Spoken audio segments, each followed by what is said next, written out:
Welcome back, everyone. If you're following my series on the Mazda sensory sound system by Pioneer, modifications and repairs, this video is for you. If you're doing the Bluetooth modification, this video is for you.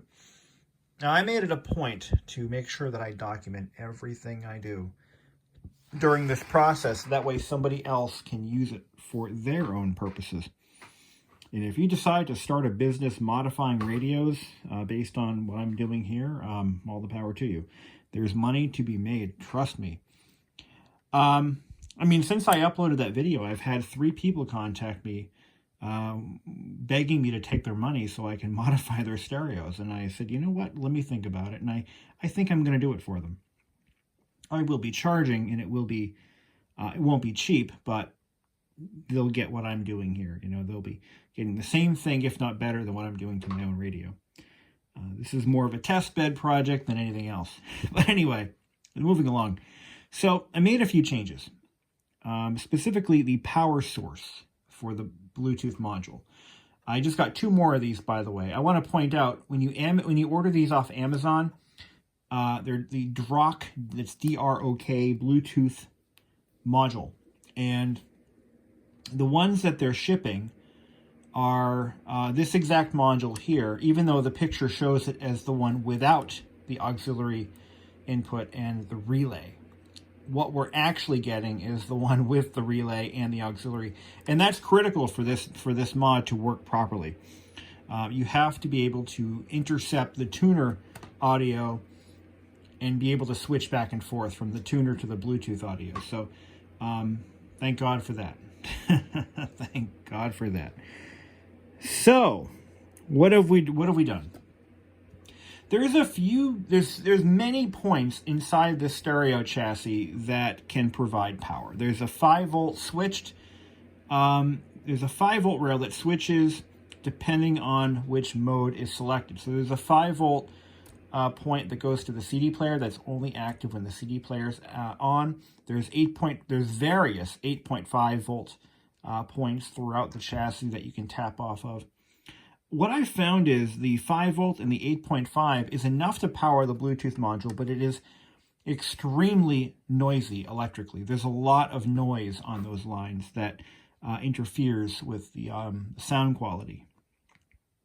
So what I found is powering it directly as close to the power input on the stereo as possible, get it away from all these digital signals that are being switched and regulated in a way that this doesn't like. That's the way to go. Now, initially, I powered it from the 12-volt accessory rail. Now, that actually goes throughout the entire chassis to provide power when the accessory position is turned on. So it activates the backlighting, for example. So it's putting power throughout the chassis. We don't want that, because we want that Bluetooth module to be off when the ignition is off. So I found that there's actually a 12-volt point towards the rear of the amplifier that sends 12 volts only when the radio is on, to send power to an auxiliary amplifier that is not used either on this radio or in the application we're using it for.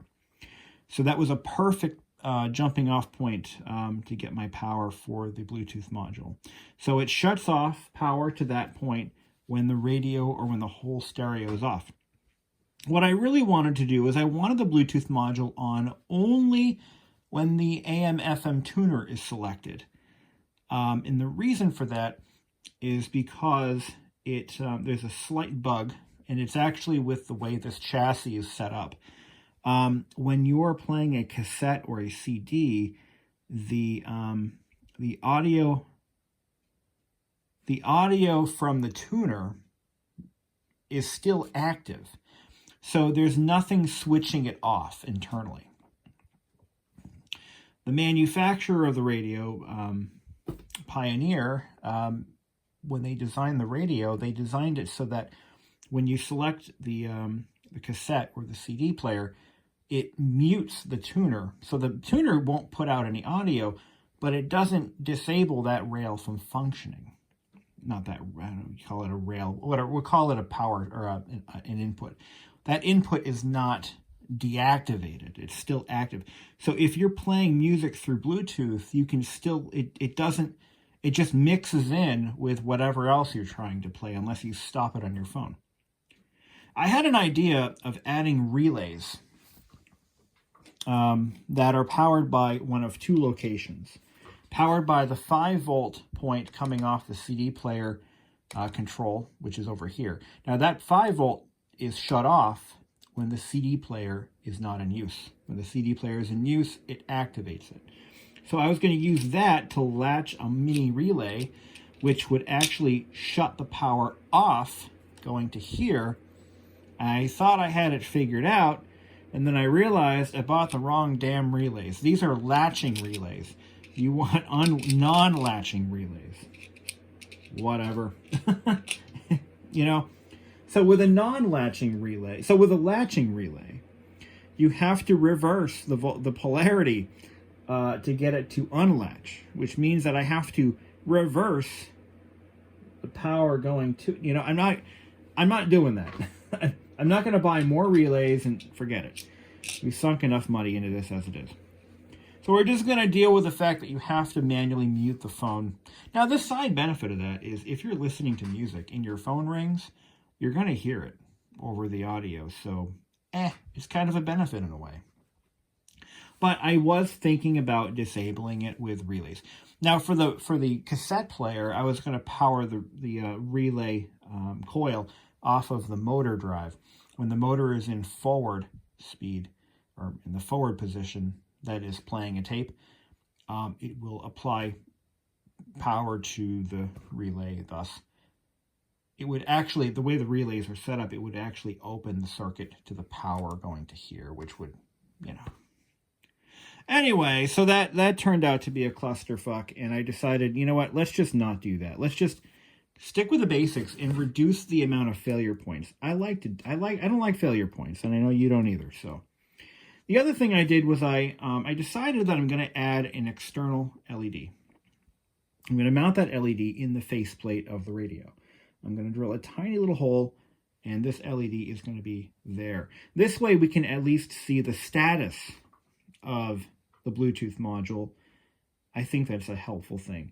Now, on the Bluetooth modules, on these DROC modules, you can actually see one of these, it looks like a resistor, but one of them is clear, and that is the LED. So I desoldered that LED with a soldering iron, and I attached 2 wires. I have these plugs. It's a male and a female plug. So that way when I mount this in the faceplate, I can somehow remove that faceplate in the future should I need to do so. So those are the changes I've made, and those are the ideas I've had, and I abandoned it. It was just too complicated. It was too much going on. And if I'm going to offer this as a service, I've been asked many times.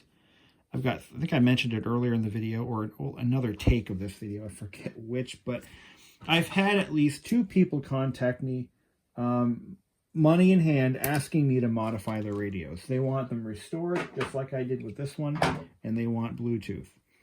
So that gave me a little aha moment, thinking, well, you know what? There's a possibility that I could start a little business doing this.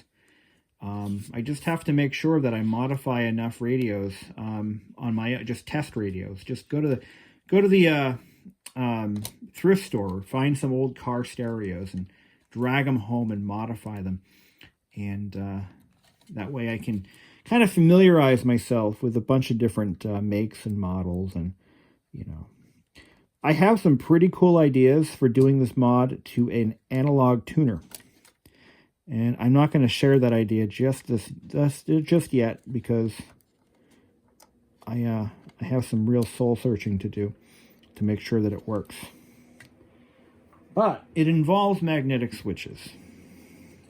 Now you're interested. Now you want to know what I got in my mind here. But I want to do this to an analog AM radio or FM radio. All right, I'll tell you what I want to do. So what I want to do is it's going to require some non-latching relays. Those are fun little toys. It's going to involve some non-latching relays. And what you're going to do, is you're going to locate the tuner dial. There's a pulley inside the radio that drags the tuner back and forth. And what I want to do is I want to find a position on that pulley that corresponds to the needle being all the way to the left or all the way to the right. And what I want to do, I want to position a magnetic switch so that when the needle's all the way to one end or the other, that switch closes a circuit. It closes the circuit, closes the relay, sends 12 volts into, and it's going to run on 5 volts, sends 12 volts into our Bluetooth module. The relay within the module closes, and it redirects the staticky audio from the AM receiver and sends the Bluetooth audio in its place. I think it could work. I really do. What do you think? I think it'll work. Right? But anyway, just an idea that I have. But my thought is, so you can go to Amazon. I hate Amazon, by the way, but they're the only place I can buy these modules. Nobody sells them. Not this manufacturer, not this module. But nevertheless, I want to go to car shows. And I want to find folks who own classic cars. Most of them you'll find at car shows. And I want to offer a service where they take their radio out of the car. I don't want to touch their cars.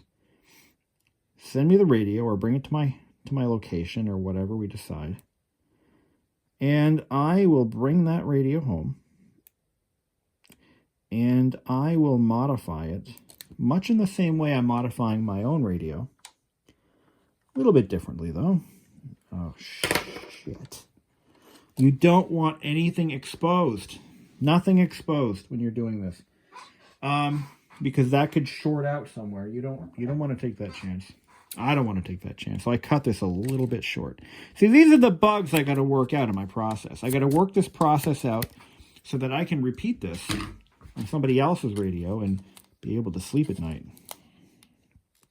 You know what I mean? So, yeah, that's not going to fly. This means I got to replace it again. But you know what? This is something that you got to do a couple of times before you really get the process and the materials figured out and what you need for supplies. And, you know, I've been running this radio, by the way, fully closed up. Been running it multiple times, and just to make sure that it's going to do the job and not fail on me. You want to cut that probably about a little over 1/4 of an inch longer than it should be. It can be a little bit too long, but not too much. You have to buy more of this 1-inch shrink tubing. Oh, that's way too much. Let's see. That's about what we want. You don't want it too long. I've done this shrink tubing process about a dozen times so far. As I've gone to bed and woke up with new ideas, I'm like, I got to take that back apart. But again, we want this to be perfect. We want this to be, you know, ready for prime time. Any connection you make to this board should be sealed up with hot glue. And the reason being, those pads are delicate. So when you're attaching to for example, the the status LED pad is extremely thin, and it will pull off the board, and you're going to be really sad. I don't want to be sad. So I attach some little glue there so it doesn't go anywhere, so it can't be pulled out. The module doesn't seem to get very hot in operation. I've considered that. Like, what if it overheats? Is it going to overheat? And from what I can tell, it doesn't get very hot. There's not a lot going on here. There really isn't. You got very few components that are going to heat up too much, and you know, so yeah, it's all good. It's all good. I'd like to find another supplier for modules, not for price reasons, but more for sustainability. I want to make sure that I'm going to be able to get these in the future from any particular source. So I got to push these in. I really like this quick disconnect. You know, it saved me a lot of hassle. So the power cable, you just push in these terminals and you slide this back like that once you've made all your connections. Make sure there's plenty of overhang, equal overhang on both ends. And you take your Zippo. Jesus.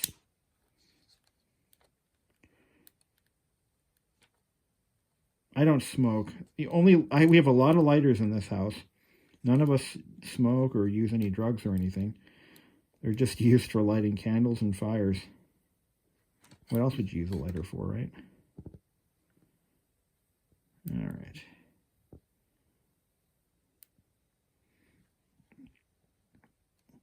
But yeah, I've had to take this all apart maybe 5 times.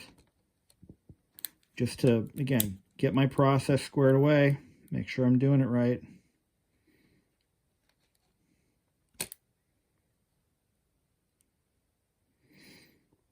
And every time I come up with a new idea, I have to share it with you guys, since some of you might be doing this yourselves. And I think that's awesome. You know, this whole project started out not as a Bluetooth mod, but I wanted to put the stereo back in the car. And I'm like, well, while I have it apart, why don't I make some improvements to it? Why don't we see if we can add Bluetooth to it? You know, I got all these, like, what ifs. Like, maybe we can make it better. Future-proof, man. Future-proof, my friends. That's what it's all about. Keep it going. There we go. Get all the soot off there. Look at that. You see that? It's on my thumb. So, again, when you're mounting this inside this location, you want to double check to make sure that it's not going to impede in anything. I find that this bundle of wires, which I'm in future revisions on other radios, this bundle of wires will be a lot shorter. There's no need for it to be that long. So I also added an antenna. So one of the modifications I did a little while back, yesterday actually, is I added an external antenna. I wanted to see if it would improve the Bluetooth range. And it did when the radio is apart. I mounted the antenna actually just behind the faceplate. That's where I ended up putting it. And it didn't work. It wasn't a viable solution. And that was the end of that. That was the end of that. I didn't really make a lick of difference. So that was it. We're done with that. Let's see. See if this cable is long enough to put the light where I want it to go. I don't think it is. Well, maybe. Maybe. No, it's just barely long enough. So I'll have to find a location for this LED that doesn't look like shit. You know? So that's going to hang out like that. We don't want it getting pinched anywhere, so I'm going to put it over here. We're going to put our mezzanine back. There's our mezzanine. I call this the mezzanine. I don't know what the factory calls it, but this is the CD player control board. That's what it really is. It converts the. This is where all of our CD player digital to analog conversion happens. It all takes place on this board right here. That's where it all happens. Where all the magic happens. Would you believe my girlfriend said that to our neighbors? They were giving us a tour of their house. And I'm thinking in my head, like, I know her sense of humor. And I'm praying in my head, please don't say it. These are nice people. These are really nice people. And she brings us upstairs. First, we see the daughter's room. At the time, she was like a year old. And I'm in my head, I'm thinking, don't do it. This is our master bedroom. And she did it. She said, oh. And I'm like, oh, no. That's where the magic happens. I'm like, fuck. No, don't do that. And I'm thinking, oh my God. And these people are really nice. And I don't know what kind of sense of humor they have. And I don't know them that well. We just moved into the neighborhood. They laughed. We've been friends ever since. Thing is, when I was a kid, we had just moved in to a new neighborhood, and we met the neighbors who had a son my age and a daughter who I actually ended up dating later on in life. But that's besides the point. So we're meeting these new neighbors that we have, and my dad, who's a funny guy. So, this is where the magic happens as they're giving us a tour of their house and we see their master bedroom. My mom smacked him. We did not actually become good friends with those neighbors.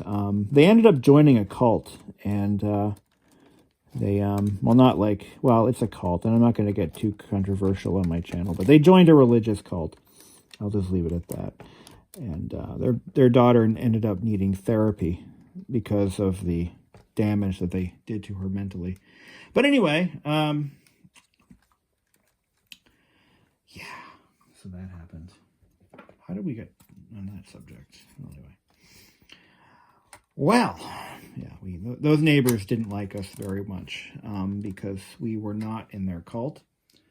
And we didn't agree with their cult, and we made it known. We made it known to them that we did not agree with their cult, but they didn't care. They were just like, you guys are mean. No, we're not mean. We just don't like your cult. You idiots. Okay, so let's button this guy right up. There we are. See, right off the bat, this wire is stuck. We don't want that. We're going to gently tug up on this. And I'm going to loosen this up. So that's going to cause you a dead short. Now, in the grand scheme of things, what would that really do? Well, if we were to short that out to ground, it would actually burn up the Bluetooth module that's on that. So that Bluetooth module, that little board, you'd be surprised how small the actual Bluetooth brains are. That's just a tiny little chip. The amount of integration in these integrated circuits is fascinating to me. But yes, that tiny little chip is all it is. And there we go. So I'm going to find out what works best in terms of location for my LED. Now let's give that LED a little quick test before we call this a done deal. Before we're just like totally done with this project and we're ready to move on with our lives. We want to test this out. Let's just see what it looks like. I've noticed it doesn't put out a lot of voltage. That particular, so that LED is powered by one little pin on the Bluetooth chip.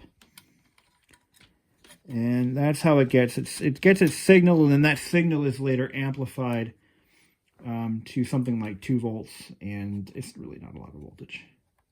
But I'm going to plug this back in, and we're going to see what happens.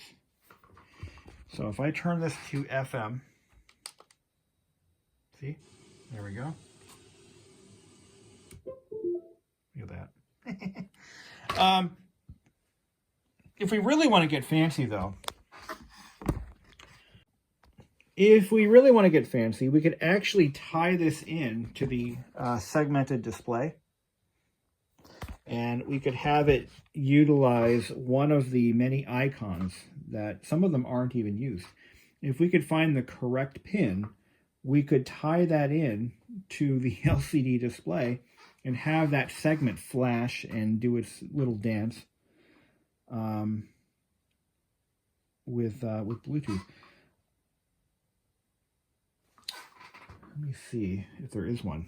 I'm actually curious now at this point. Is there an unused segment? Let me grab my good face plate. Let me put on my good face. And see what we got. Because a lot of these electronics, they'll use that same display for a million different products. Because it costs money to have these made. So if I look at it at an angle, let me see if I can see anything that might be useful. Now there's a metal, an auto, random, repeat. I see one on the corner. It looks like it's stereo.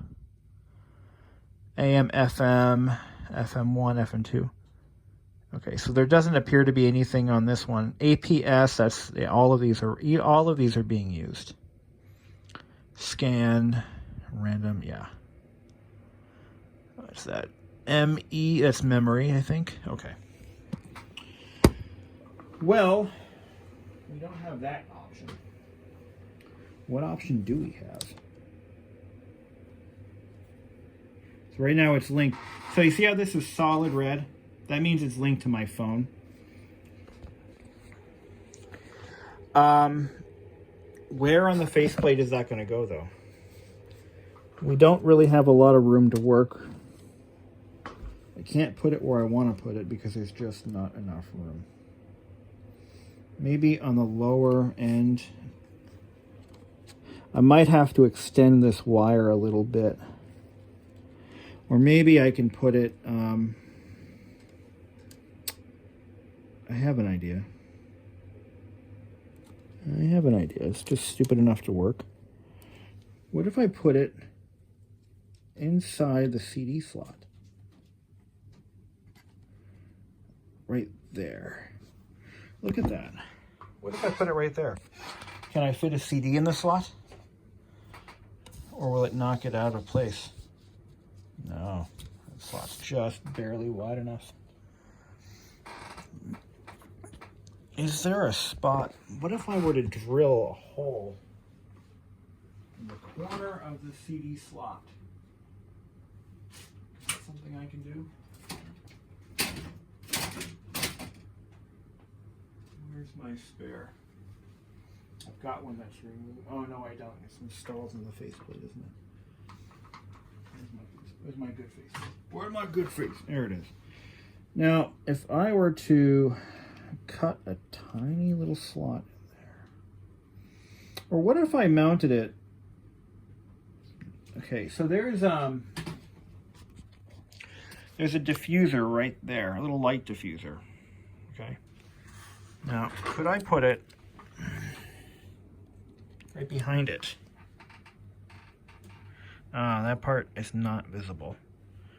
Like right in the corner there. Yeah, that won't show up. No. Let me brainstorm this and I'll get back to you. So that's where that LED is going to go. Right there.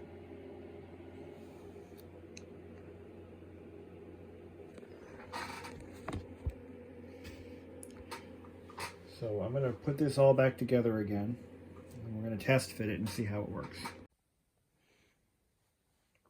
Not bad. Almost, you know, at first glance, it almost looks factory. I had 3 different colors of LED. I had red, yellow, and green. And I decided on the red because I felt that a red LED is actually quite retro. Nobody uses them anymore. Everything is annoyingly loud blue. And it complements the green quite nicely. When I shut the radio off, actually, when I shut the radio off,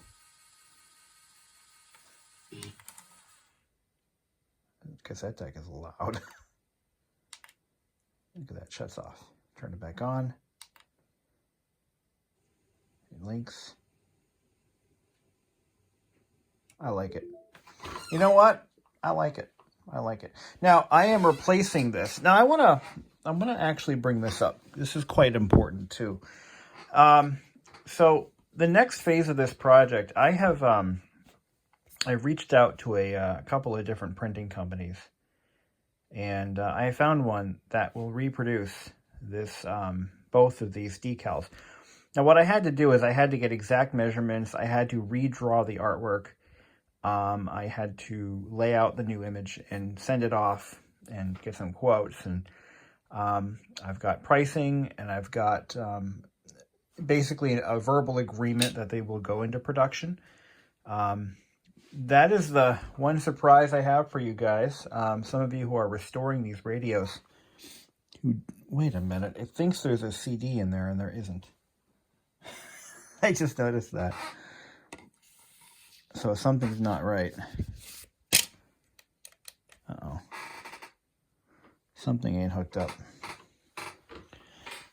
Let's see. Oh boy, what now?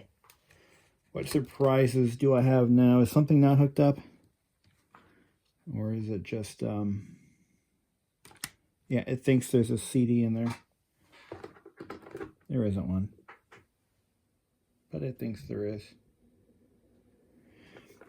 Okay, we'll have to check our connections. Oh, you know what? Yeah, that's why. That'll do it. That'll do it every time. Don't worry about that later. Okay, so let's see how this looks. I've got everything all done. You can't really, you can see it if you know where it is, you'll see it. But plug it in. Here we go. What do we got? Turn it on. Hey, look at that. And it does exactly what it's supposed to do. And I can remove the faceplate since I use those plugs. I can unplug it rather than desolder and rip things apart. And no, it's so easy. What am I waiting for? The only thing left, literally we're done. We're done. The project is done. But there's one thing left, and I saved this for last. If you're still watching, you're going to hear it, and you're going to love it. If you own one of these, and you've got faded and ruined backgrounds or, in this section here and over here, listen. There's hope for you. There's hope for you. Let it all out. Look, so I have actually gone through the process of measuring these out. I have redrawn and recreated the graphics and all the print into an image. And I've shopped it around to 3 printing companies that do industrial printing. And I have good news. I have very good news. I have found a company that will reproduce them for me. And they're going to produce a limited batch of 30. I agreed on a price. I have not paid them yet. They have not sent me an invoice, but the ball is in motion. The ball is in motion. We are going to have these reproduced. I will be the sole supplier of replacement, I guess you would call them control panel overlays for this stereo and only this stereo. There is no other model that they'll fit. So I just wanted to just point that out. If you happen to have any interest, and I have I have about 5 people interested in buying a set of these. So if you need them for your radio, please contact me. Send a comment and I'll reach out to you. And I'll give you the price is going to be, I'll just tell you what the price is. I'm going to be selling them at $30 a set. And there'll be a limited batch of 30 sets made. The set includes both the upper and lower. And this is your one and only chance. I don't think anybody else is going to be doing this. I have to lay out a considerable amount of cash to have these produced. So my only goal is to get my money back. That's all. And I'm going to be making a small profit on each one. I'm not doing it for free. So I'm going to be making a small profit on each one I sell. And if I don't sell a certain number of sets, I'll never recuperate my costs. But at least I'll be providing a service to the community. I think $30 for a set of these is pretty reasonable considering it's well, you can't get them anywhere. Now, I've actually thought about cheaper, easier ways to have these, to make these. I thought I was going to print them on a laser printer, and just, you know, call it a day. But then I found that, well, I could certainly do that. The quality won't be as good as the original, and the durability will suffer. Those are supposed to be made of a polycarbonate plastic. And if the material is anything less than that, it's just not going to hold up. Now, you see how the polycarbonate held up, and it really didn't. I mean, let's be honest, it didn't really hold up that well. But anything less than polycarbonate is going to fail even sooner. And the whole reason that these actually fail is because the Miata is a convertible. So the interior gets a lot more sun, a lot more UV exposure than in a normal vehicle. So components that are made out of plastic. I want to share with you another. So I was going to install my LED in one of the control panel buttons. That was my plan. I was going to install it in the eject button for the CD mechanism. And I'm thinking this is the solution, right? You know, it's going to be stealthy. It's going to look factory. It's going to look kind of neat, you know. And as I'm drilling very lightly into the material, it shattered. I had the eject button completely shatter. That's the CD eject button, by the way. I was going to have it, the LED was going to go right there. I'm thinking, yeah, baby, that's the way to go. No. Because of the excessive UV exposure to the one that I had tried to drill into, it just completely shattered. Thank God I used one of the one of the parts radio buttons, and not the one that's part of my original stereo. Reason being that the buttons from the other radio had significantly more UV damage than the ones that I have. So UV is bad for plastics. It breaks it down, and there ain't much you can do about it. Once the damage is done, it's done. You know, it doesn't grow back. You know, the plastic doesn't just plasticize itself. Once all the plasticizers are gone, it loses all flex, and it can shatter with very little effort. So now that we know, right? We're all good. So that should work now. So this is it for the Bluetooth mods. We're done with that. It's all in place. Everything works. I do want to do one quick range check to make sure that I have, with it reassembled like this, I have all the range I need for this to work. I found that I tested it with an auxiliary antenna, and it did very slightly improve the range. It wasn't by much. It really wasn't much worth noting, actually. But I did notice a slight increase. But I want to test it without that auxiliary antenna, which will make for a cleaner install. Less parts, less hassle. And we're going to do just a quick test on that. Fully assembled, you should get about 10 feet of range, 5 to 10 feet. And being this is going into a car, even that's not really necessary. You don't want the range to be so hot, so much that, you know, somebody sitting in the car next to you can connect to your Bluetooth radio. You really don't want that. It's really unnecessary. In fact, it might actually be a bad thing. So that's why I took that antenna out, and I'm like, you know what? Let's just try it without the antenna, because again, I don't want the range to be excessive. That can cause a lot of problems. And so I'm going to go ahead and give this a try. So let's make sure our CD player works again. Put this in. Still saying there's a disc in there. Did I forget to plug something else in again, or what? What have I done? Yeah, of course I did. All right. I'll get it right. I promise. I'll get it right. But the thing is, I'm talking and chewing gum at the same time. Literally, of course.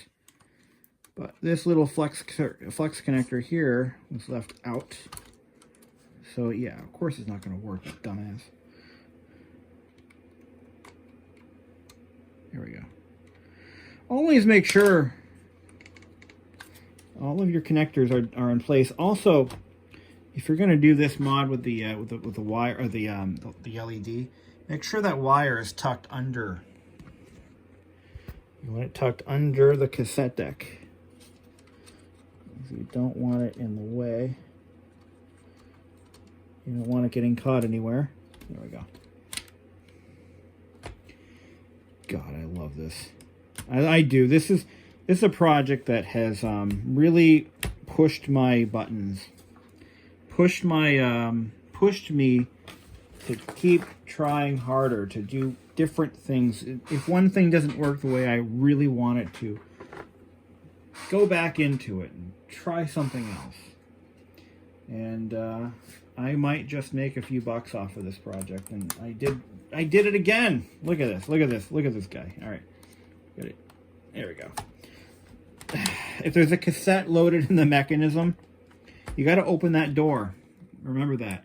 I would hate to see someone do this, where you're putting it back together again, and you were testing the cassette, everything's working, you put it all together, you stuff it in the car, and let me tell you, this radio is a bitch to install. It is an absolute nightmare to install this, by the way. I think I have to pull the shifter out of the car. I mean, it's intense. And then all of a sudden, you're like, the cassette won't come out like that.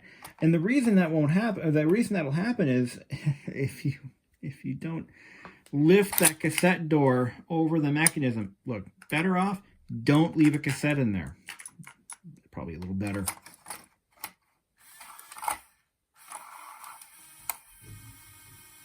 Something is rubbing. Hold on.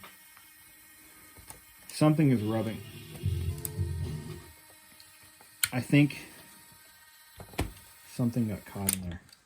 Ah, it's the wire for the freaking light. Damn it. See, this is why we test everything. You got to bench everything. The wire was getting caught in the pulleys. All right, let's fix that. So we can't put the wire. All right, we have to tuck the wire underneath.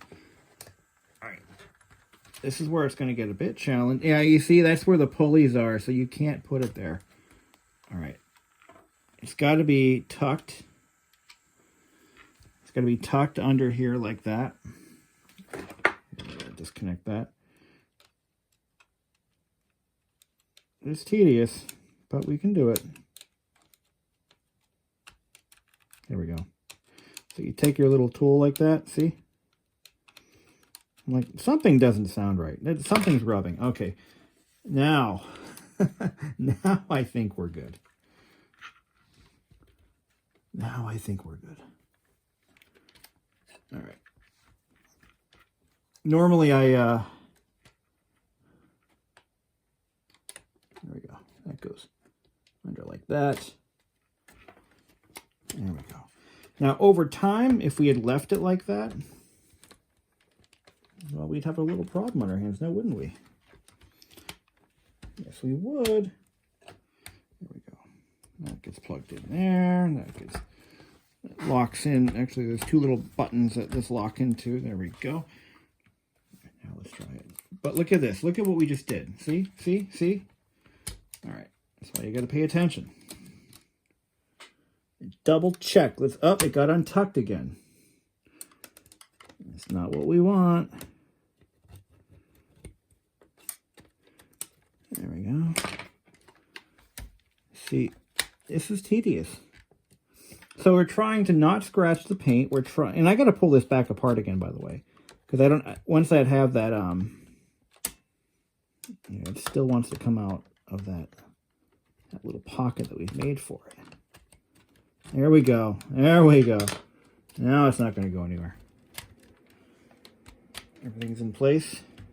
Lights, camera, action. Lock it in. Plug it in. We did it again. Now I got to take it back apart. I should just take the damn tape out. I really should just do that. And because we're manipulating these things here. There we go. Now remember, push the door open. Push it open. Let it sit. It's the tape. The door has a tab that should sit on top of the cassette. There we go. There we go. So to save yourself the hassle, just eject the tape. Probably better that way. Plug it in.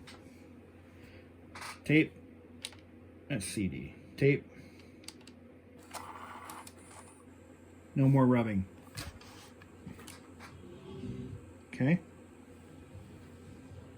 Do all of your bench testing before you put this stupid thing in the car. That's all I'm saying. Test the CD player. Test the cassette deck. Test the tuner. Test the Bluetooth module. Test everything before you put it in the car. Just Radio's 101. Okay, that concludes our video. It's been enough time. Thank you for watching and have a great day. To give you a visual on the kind of range you'll get even without an extra auxiliary antenna, I'm standing,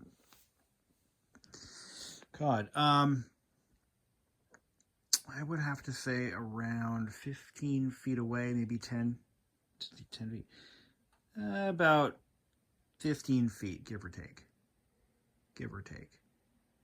I'm getting no electrical interference that is of any concern to me.